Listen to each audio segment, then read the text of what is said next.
Hey guys, hope you are all doing well. Today is actually the first day of my new series, How to Be Healthy. I actually had a recent follower basically ask me, for some help, as far as in like how to get started. They really didn't know too much about health and fitness and where to begin. Sometimes it's really hard when you don't have somebody around you that's into health and fitness, kind of like figure out how to get everything started, where to begin. So that is what I'm gonna cover today. So the first tip that I have for you is to basically get yourself familiar with reading labels on packaging when you're going to the grocery store. You wanna look out for, the rule of thumb basically is if you can't pronounce it or if it's not something that you would actually use in your own kitchen to make that particular item, for the most part, I would actually not purchase that product. So you want to make sure that your ingredient list is as pure and as unprocessed as possible. So I do have a couple examples for you guys of like some common things. So on peanut butter, there's a lot of brands out there, especially the very famous brands that are like widely used commercially that you probably want to stay away from. I'm not going to name any names. That's not my goal in this video, but I do want to provide you guys with the knowledge and the ingredients that you should be avoiding or that you should be seeing in this type of product. So I'm gonna start with something very simple like peanut butter. You wanna make sure that it's just that, peanuts and salt, or just peanuts by themselves. You don't wanna have any weird type of oils or preservatives. Stick with a natural type of peanut butter. Another very common ingredient in our household is mustard. And you wanna make sure with mustard, a lot of the times they add sugar in it.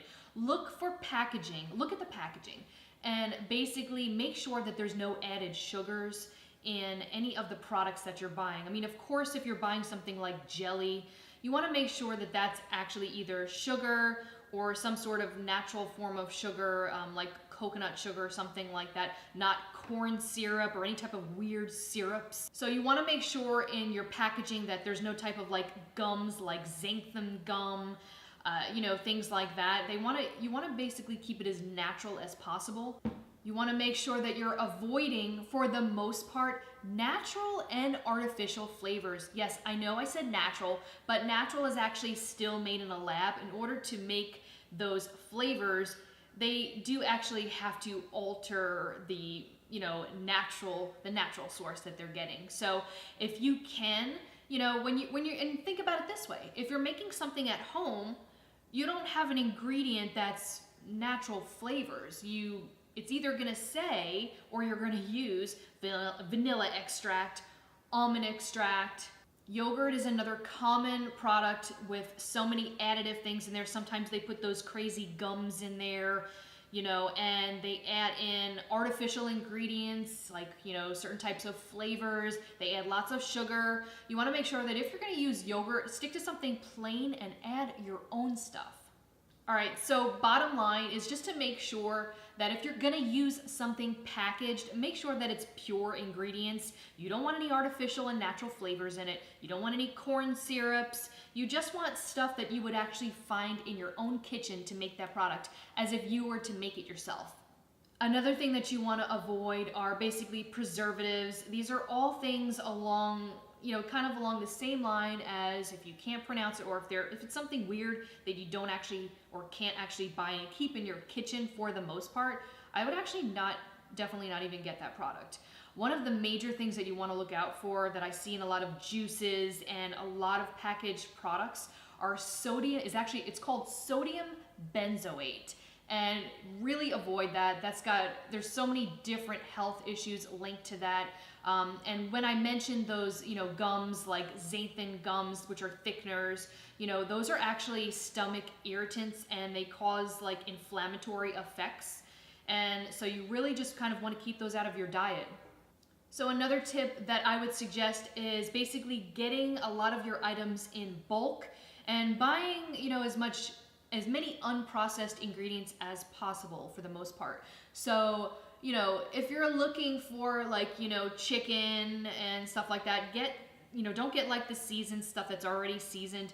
Do that yourself, because a lot of the times those grocery stores will actually add unnecessary ingredients just to keep that, just to preserve it. So make sure that you're buying like any meats. Don't buy like sausage or hot dogs, or those are all processed meats. Stick with things that are basically that you can get from like a butcher.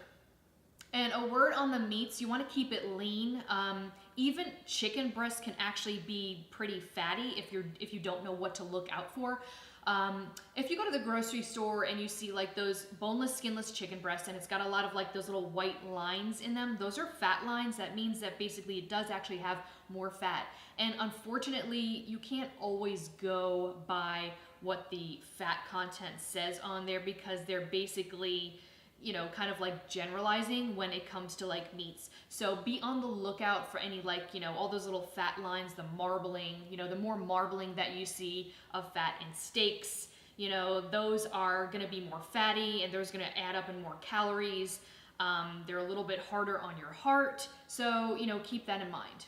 So stick with things like fish, and you want to be careful with the fish. Make sure that it's not farmed fish. Make sure that it is wild caught. So wild caught mackerel, you want to get wild caught salmon. Sardines are actually very good for you, even though I really dislike sardines, but those are another healthy option. Also stick with things like lean ground turkey, chicken breasts. Try to avoid having too much of the dark meat, because those are a little bit more fatty and they definitely add up very quickly. Now in the bulk section of your grocery store, that's basically like the section where they have like those bins where you actually fill the bags up yourself. I would try to get a lot of stuff that you need for your ingredients and for cooking, in that section. So in other words, try to avoid like canned beans, which, have preservatives in them. Get dried beans and soak them overnight and cook them yourself in like a slow cooker during the day. So, black beans, garbanzo beans, things like that, lentils, rice. These are all things that you should be getting in the bulk section. And a lot of the times it actually saves money, because you're not paying for that commercial packaging that these brands are charging you for, basically. All right, another tip that I have for you is to make sure that you get familiar with macros. What are macros? Macros are basically your protein, your fats, and your carbs, which are the three categories that actually make up calories. So you want to make sure, again, we already went over protein, the types of meats, beans, things like that. So you want to make sure you don't actually have to count calories. I know I said it, you don't have to count calories, okay? So stop believing all those people out there that are basically like a slave to the number. I'm not saying there's anything wrong with that, but you don't have to do that, okay? You can keep things under control by knowing your portions and getting familiar with the amounts of these macros that you need to have within each meal.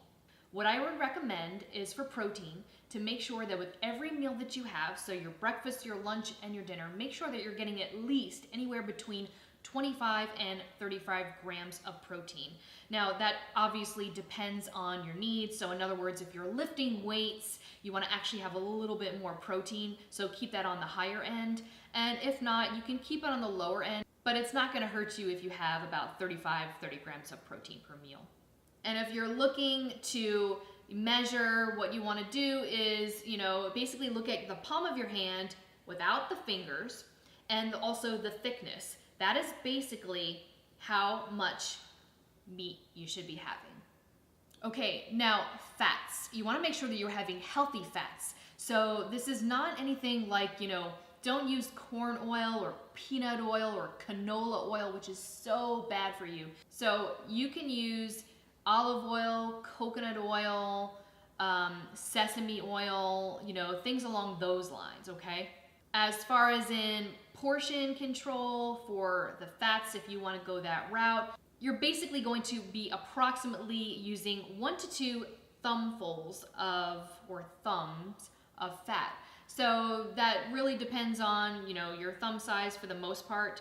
Again, you can kind of eyeball it, and you don't really have to worry about weighing or anything like that. All of this is going to help if you need to lose weight and you've been eating really bad before and everything is kind of like spiraled out of control. Just going by hand measurements alone will actually help you. Another good fat source are nuts. Obviously if nuts are not your thing, there's many other options, of course, like the oils that I've mentioned. You can use yogurt, just plain unsweetened yogurt has fat in it, cottage cheese has fat in it, grass-fed butter has fat in it. Again, just keep it to those small little portions, 1 to 2 thumb sizes for each meal. I would highly recommend, make sure that you're cutting out any lard, any, shortening. Don't use that stuff. It's not good for you. Again, just keep it to those simple things that I've mentioned. All right, so another category is obviously carbs. Those can include grains, but they can also include things like, potatoes, sweet potatoes, other starchy type vegetables. Now, if you're gonna go with grains, make sure that it's something, again, that's unprocessed, and make sure that you use like brown rice or wild rice. Don't use white rice. Some other healthy grain options would be oat bran, which is what I actually prefer in the morning time. And you can use whole rolled oats. Don't use the processed instant oats that, you can easily get at the store. Make sure, again, that everything, is unprocessed. As far as in portion sizes, if you want to go the portion route for your carbs, for your grains, what I would highly recommend is just a cupped handful. So a little cupped handful. You don't want to go any more than that. And the rest should actually be like filled up. You want to fill up your plate with vegetables. So when I say vegetables, I don't mean vegetables that are overcooked, vegetables that are doused in oil or fried or, what have you. Now, you can actually take the place of a grain. I wouldn't totally eliminate grains because they do have very heart-healthy benefits. I don't believe in any elimination diets unless you have some sort of health concern, okay? There are certain conditions where you maybe might not want to include grains. I am not a doctor. I'm not going to recommend that at all. I just want to caution people to be careful with elimination diets and make sure that if you have a health problem, make sure you see your doctor first and make sure that he okays your new way of eating. A key factor to help you becoming lean is to definitely fill up your plate with vegetables. You can actually take the place of one of your carbs, one of your grain carb sources by filling up your plate with vegetables and then adding your protein source and your fat source. If you keep that 3 major rule for every single meal of your 3 macros, which is your protein, your fats, and your carbs, things will start to become really simple for you.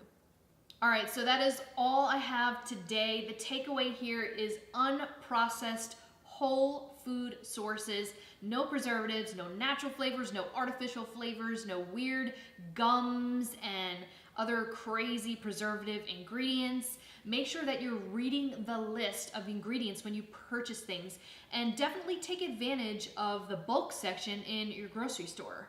Start to become aware of, your macros, making sure that you're getting enough of those protein, fats, and carbs. And this is actually just going to be a great start to, becoming familiar with, a healthy lifestyle and the right type of ingredients. All right, so what I want you to do is I want you to go out when you do your next grocery shopping and use all of the tips that I've provided you with. If you have any questions about this video or about any suggestions in particular, please let me know in the comments below and I will be more than happy to answer your questions. I want to make sure that you guys are successful. Thank you so much to one of my followers, you know who you are, who mentioned needing help and kind of like starting from the beginning. This is just the first and the very beginning of good information that's going to come out of this series. Thank you so much for watching. Please don't forget to subscribe to this channel, to like this video, and definitely share with friends and people that you might think would need this help and would need this information. Thanks so much, and I'll see you guys next time.